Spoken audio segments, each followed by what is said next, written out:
അതിലുള്ള ഇടയിൽ ചെയ്ത സംഭവം അത് അതും ഇല്ല, എന്റെ വോയിസ് ഇല്ല, അതിൽ ഉണ്ടായിരുന്ന 2 വ്യക്തികളുടെ വോയിസ് ഇല്ല, ജാസ്മിൻ ഉപ്പാന്റെ വോയിസ് മാത്രം. അതും ഗബ്രിയെ തെറി വിളിക്കുന്ന പോർഷൻ.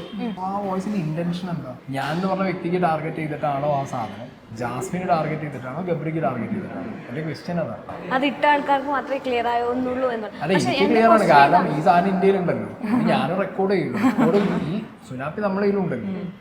സംസാരം ഉണ്ടായി, പക്ഷെ ഈ സംസാരം സത്യമാക്കുന്ന രീതിയിൽ തന്നെയാണ് സായി അവിടെ പോയി പെരുമാറിയത്. ഈ സംസാരം ഇല്ലെങ്കിലും ഞാനത് പോയി പറയും. പക്ഷെ പുറത്തുള്ള കാര്യം അകത്തേക്ക് പറയാൻ പാടില്ല എന്നുള്ളൊരു റൂൾ ഉണ്ട്. നമുക്ക് ഒരു വാണിങ്ങിനുള്ള സ്പേസ് ഉണ്ട്, നമുക്ക് പറയാം.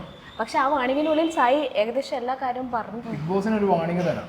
അവർക്ക് അങ്ങനെ ആ വാണിംഗ് വെച്ചിട്ടില്ലെങ്കിൽ അവരെന്താ ചെയ്യുക? Don't ever tell anything happen out side. പറഞ്ഞ അപ്പം പുറത്താണ് ഇതാണ്, അല്ലെങ്കിൽ റെഡ് കാർഡ് എടുത്ത് കാണിക്കും. എനിക്കൊരു യെല്ലോ കാർഡ് കിട്ടിയിട്ടില്ല, അഭിഷേകിന് ഒരു യെല്ലോ കാർഡ് കിട്ടി.